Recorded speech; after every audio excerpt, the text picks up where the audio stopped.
안녕하세요. 오늘은 이 벌새와 낙엽을 그려보았습니다.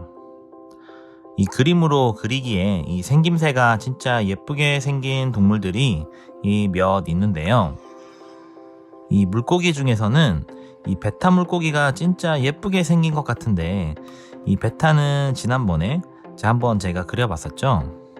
그래서 이제 새 종류 중에서는 이번에 그린 이 벌새가 가장 예쁘게 생기지 않았나 싶습니다. 이 금강 앵무새도 진짜 색깔이 화려하고 멋지긴 한데, 이 벌새가 좀 더 아담하고 귀엽게 생긴 것 같아서 앵무새는 다음에 한번 그려보겠습니다. 이 그려보기로 한 목록이 점점 늘어나고 있는데 좀 더 부지런히 살아야겠다는 생각이 드네요. 일단은 이 벌새 주변에 있는 낙엽들의 밑색을 먼저 칠해줍니다. 벌새를 좀 더 열심히 그려보고 싶은 게 있어서 좀 귀찮은 거를 좀 먼저 칠했죠. 그래도 이제 영상 뒤편을 보시면 알겠지만, 이 낙엽은 묘사를 많이 안 하려고 이미 생각을 하고 그렸기 때문에 이 밑색을 굉장히 신중하게 채색을 했습니다. 이게 부피감이 별로 느껴지지 않는 물체들은 이 중간 톤으로 거의 다 칠을 해야 되기 때문에 이 처음에 특히 조색을 잘 해야 됩니다. 왜냐면 이제 톤 단계를 나뉘면서 밀도를 쌓아서 그리는 방식이 아니니까 좀 한 번에 딱 잘 칠하고 넘어가야겠죠. 그래서 이 첫 붓터칠을 남길 때도 인맥이 생기는 모양에 맞춰서 이 붓질을 해주면 붓터치 자체가 이 묘사처럼 보여지는 그런 느낌을 단번에 만들 수 있습니다. 그러면 좀 보다 자연스럽게 낙엽을 표현할 수 있겠죠.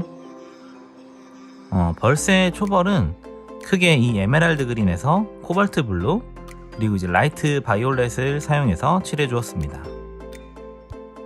이 벌새를 그릴 때는 예쁜 색감과 이 약간 물고기 비늘 같아 보이는 이 뽀송뽀송한 털 느낌을 표현하는 부분에 가장 집중을 했습니다.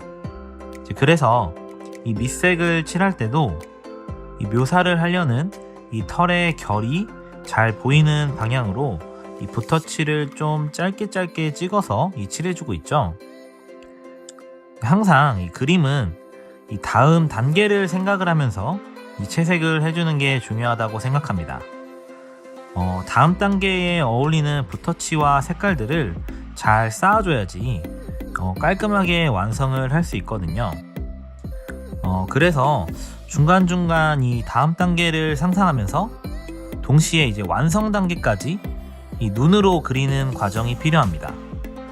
그러니까 이제 완성되어 있는 그림을 이 머릿속으로 정밀하게 그려낼수록 이걸 손으로 표현을 했을 때 보다 완성도 높은 그림들이 나오게 되더라고요. 저도 방금 말한 그 상상하는 게 아직도 많이 어렵지만, 이런 훈련을 통해서 이 실력을 계속 늘리고 있다는 그런 확신을 가지고 있습니다. 이제 빈 종이를 보면서 이 그리고 싶은 자료와 함께 내가 칠할 색들을 막 상상을 하고, 그 다음에 이제 붓터치도 상상을 하면서 최종 완성된 느낌을 눈으로 그려보는 거죠.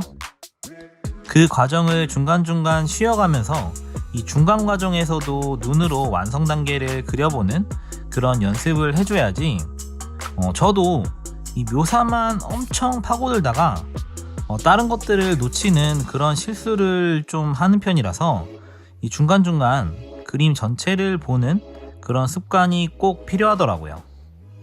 이 벌새의 이 털을 묘사할 때 제일 신경 쓴 부분은 이 반짝반짝거리는 느낌을 주고 싶다는 것이었는데요.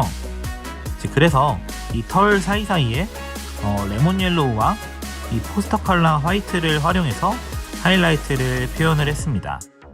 이 날개와 이 배 부분도 마찬가지로 이 종이를 살짝씩 긁어내고 이 화이트를 찍어주면서 털질감을 만들어 주었습니다. 이제 제 영상을 자주 보셨다면 아실 수 있겠지만, 저는 이 대부분의 그림은 이 3호 사선붓을 활용해서 그리고 있습니다. 큰 밑색을 칠할 때는 이 그림에 맞는 크기의 그 붓을 사용하지만, 이 마무리 묘사를 할 때는 이 거의 3호붓으로 끝을 내죠.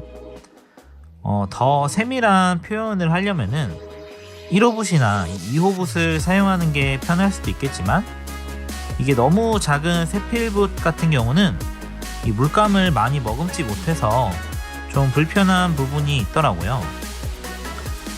처음에 저도 수채화를 배울 때는 이 둥근 붓을 사용을 해서 이 그림을 그렸었지만, 지금은 대부분의 모든 그림을 이 사선붓을 사용해서 그리고 있습니다.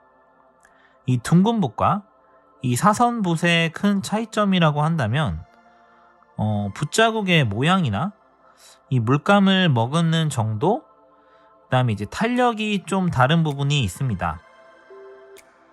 지금은 제가 그 다른 붓들을 안 쓴 지가 너무 오래돼서 그 느낌들을 좀 자세하게 비교하는 게 좀 어려운데요.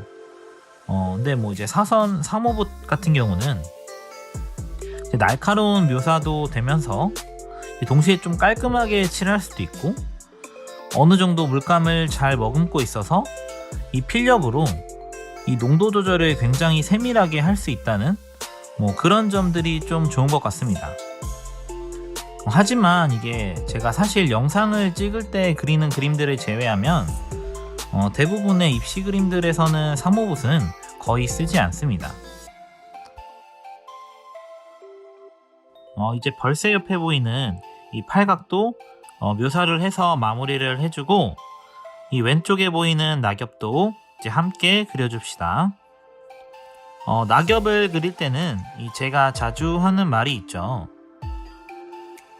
이 인맥을 너무 강조해서 그리는 것보다는 이 나뭇잎의 이 큰 면적 안에서 보이는 이 중간 톤의 단계를 잘 표현해 주는 게 중요합니다.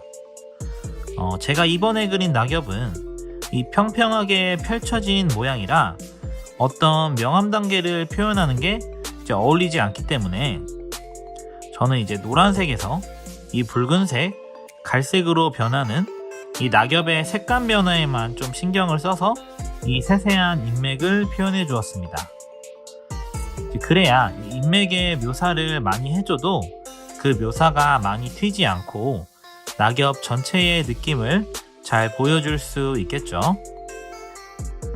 뭔가 이런 자연물들을 그릴 때는 이 색감이나 이 붓터치를 좀 더 자유롭게 쓸 수 있어서 좀 편하게 그릴 수 있습니다. 그 대신 저는 이제 항상 그림을 그릴 때마다 이 똑같다라는 느낌보다는 뭔가 이제 좀 더 생동감이 있다라는 느낌을 표현을 하고 싶은데, 그게 좀 아직은 미숙한 부분이 많은 것 같습니다. 좀 더 이제 살아있는 것처럼 보이는 그런 자연물 그림을 그리는 게 제 최종 목표이기도 합니다. 사실 저는 이제 풍경화 그림을 또 굉장히 좋아하는데, 풍경화는 이게 정말 시간이 되게 오래 걸려가지고, 뭐 이것도 또 다음으로 계약을 하겠습니다. 이렇게 이제 낙엽도 마무리를 해주고, 뒤에 있는 작은 물체들은 따로 촬영을 하지 않고 완성을 했습니다.